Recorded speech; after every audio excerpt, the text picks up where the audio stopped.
आज आम भिडटी top loser company उपर करवा। आज टॉप लूजर कंपनी थिला कोल इंडिया। कौन पाइना काली गवर्नमेंट प्रपोज करथिला कोल इंडिया रो 3% स्टेक अपलोड करने जहाँफल कि आज गैप डाउन ओपन होगा सहित सी पाखापाखि 5% डाउन रे कोल इंडिया आज ट्रेड करथिला।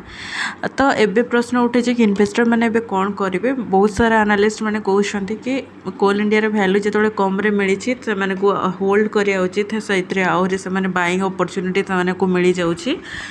जदि आपण मैंने आज कोल इंडिया 1 डे टाइम फ्रेम रे चार्ट देखिए गैप डाउन रे तो ओपन होती किंतु पैनिक सिचुएशन है जो मैंने भी होल्ड करिसेंती पैनिक है कि सेल करना कौन पे कि कैंडल रेंज टी बहुत छोट अच्छी आ close kind of doji candle देछि जोटा कि आमे डिसीजन किछि नहीं परिबानी। आमे आउ किछि दिन जदि सेही रेंज रे से रहिला किछि दिन कंसोलिडेशन कला तापर आपण ताको ऐड करि परिबे गोटे शॉर्ट टर्म रे भलो गेन पाई। Market related MD to the point information पाई चैनल को सब्सक्राइब करिए। वीडियो को लाइक